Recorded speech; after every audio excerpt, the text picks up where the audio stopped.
ప్రభువు యేసుక్రీస్తు నామమున మీ అందరికీ శుభాభివందనాలు.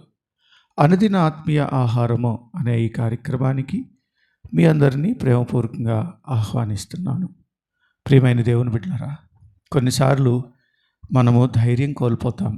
మన చుట్టూ ఉన్నటువంటి పరిస్థితులను చూసి మనము దిగులుతో, విచారంతో నాకెవరూ లేరులే, ఈ సమస్యల నుంచి నేను ఎలా బయటకు రావాలి అని కంగారు పడిపోతాం. మరి కొన్నిసార్లు మన పిల్లలకు ఏదైనా ఇబ్బంది కలిగినప్పుడు చాలా డిసప్పాయింట్ అయిపోతాం. ప్రియమైన దేవుని బిడ్డలారా, గమనించండి, దేవుని వాక్యం సెలవిస్తూ ఉంది. సామెతల గ్రంథం 14వ అధ్యాయం 26, 27. యెహోవా యందు భయభక్తులు కలిగి ఉండుట బహుధైర్యము పుట్టించును, అట్టివారి పిల్లలకు ఆశ్రయస్థానము కలదు. యెహోవా యందు భయభక్తులు కలిగి ఉండుట జీవపు ఊట, అది మరణపాశములో నుండి విడిపించును. ప్రియమైన దేవుని బిడ్డలారా, నిజమేనండి.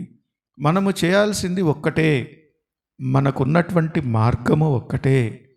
ఎలాంటి సమస్య అయినా, ఎలాంటి ఇరుకైనా, ఎలాంటి ఇబ్బంది అయినా, మరణపాయకరమైనటువంటి పరిస్థితి అయినా ఒకే ఒక మాట, యెహోవా యందు భయభక్తులు కలిగి ఉండటం. భయభక్తులు కలిగి ఉండటము అనంటే మొదటిగా దేవుని మీద ఆధారపడటం.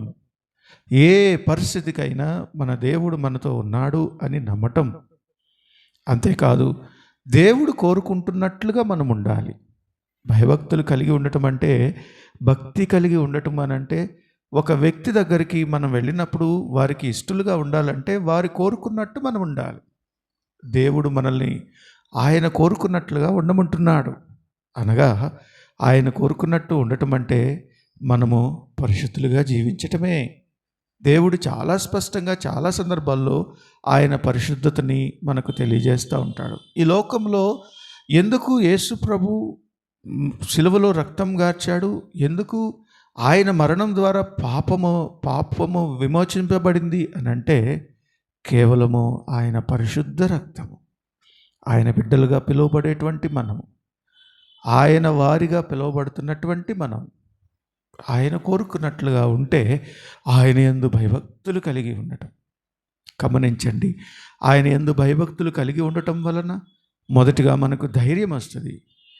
శ్రమ వచ్చినప్పుడు మనము కృంగిపోకుండా ఉంటాం.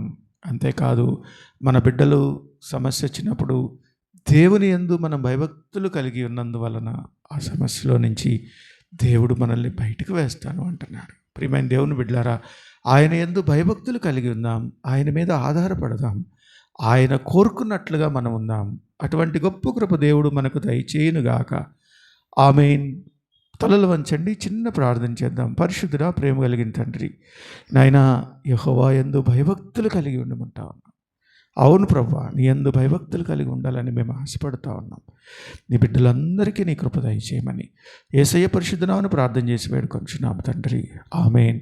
ఇప్పుడు మన తండ్రి అయిన దేవుని ప్రేమ, కుమారుని యొక్క సహవాసము, పరిశుద్ధాత్మతోడు సదాకాలం మనకు తోడుగా ఉండి నడిపించి ఆశీర్వదించి కాపాడునుగాక. ఆమేన్. ప్రియమైన దేవుని బిడ్డలారా, అనుదిన ఆత్మీయ ఆహారము అనే మా ఛానల్ను సబ్స్క్రైబ్ చేయండి, మీ ఫ్రెండ్స్ అందరికీ షేర్ చేయండి. అంతేకాదు, మీ ప్రార్థన అవసరతలు మాకు తెలియచేయండి. మేమందరం మీకోసం ప్రార్థన చేస్తాం. Thank you.